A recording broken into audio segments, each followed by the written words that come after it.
طبعا احنا عارفين ان الرجاله والستات صراع ابدي اتوجد من ساعه ما ربنا خلق الخلق. صراع طبيعي عشان هم فعلا كائنين مختلفين عاملين كده زي القط والفار. كان لذيذ ان ممكن يبقى في بينهم مناغشات مشاكسات زي حالاتي كده، وطبعا عشان يتحول بعد كده وبقدرة قادر لضرب وقتل وسجن كان لازم نفتح القضية دي. معايا الأستاذة هبة النمر المتخصصة في قضايا المرأة. أهلا بيكي. اهلا بحضرتك. ازيك عاملة ايه؟ تمام، شرفتينا طبعا النهارده في المشاركة مع جينا، وعايزين نسألك هي ممكن الست تستغنى عن الراجل فعلا؟ والله هي ممكن طبعا تستغنى عنه، بس ما عدا جانب واحد بس ما تقدرش تستغنى عنه. هو الجانب الاسري، وجوده كأب بس. انما ما عدا غير كده يعني عادي ممكن تستغنى عنه. يعني هي فكرة الاندبندنت وومن دلوقتي في حياتنا بقت مسيطرة على الستات للدرجة دي؟ احنا عايزين نبعد عن الفكرة دي، احنا عايزين نرجع اصولنا تاني بقى زي زمان، الأسرة والمودة والرحمة والألفة. عايزين نعمل ده اللي احنا الحملة اللي احنا عايزين نعملها طول الفترة الجاية. معايا ان كان في سبوت كتير قوي على الراجل الفترة اللي فاتت، ولا مش معايا؟ طبعا معاكي. جينا عليه بشويه، جينا عليه بزياده. لا صح؟ خالص. ما جيناش عليه خالص. طب انت شايفه ايه؟ اقل من حقه والله. شايفه ان الرجاله مش مظلومين؟ لا مش مظلومه طبعا. طب ليه؟ اولا شخصيه الست ان هي تبقى قويه، والفتره دي وبقى سبوت عليها قوي.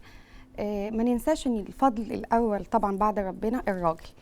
هو اللي ظهر شخصيتها القويه، هو اللي ظهر قوتها، وده طبعا بسبب التنحي الدائم عن مسؤولياته، عن واجباته، عن وجوده كراجل. يعني دلوقتي الراجل ما بقاش الرجاله بتاعت زمان غير رجاله دلوقتي تماما. ايه اللي حصل لهم؟ هي الرجاله ايه اللي حصل لها في الزمن؟ ما تعرفيش تقريبا في هل الستات من كتر ما بقت بتعرف كل حقوقها بقت بتطالب بحاجات كتير قوي، فهي محمله الراجل فوق طاقته مثلا؟ لا خالص خالص.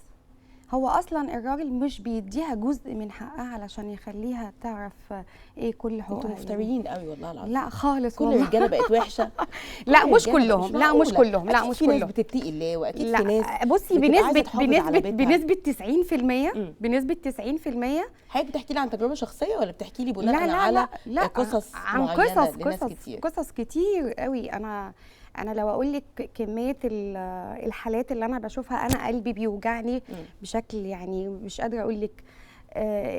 الراجل بقى يفتري على الست بشكل غير طبيعي، ويشوف ايه نقطه الضعف اللي فيها وتعالي لي هلوي دراعك منها. وخصوصا بقى لو كان عنده اطفال، لو هم منفصلين وكان عنده اطفال. طيب نشوف بقى انا هلوي دراعك ازاي. طب انا كست انت ما خلاص احنا انفصلنا وكل واحد فينا راح لحاله، وانا هقدر اشتغل واراعي نفسي. ان الستات بقت مستقويه؟ لازم تكون مستقويه.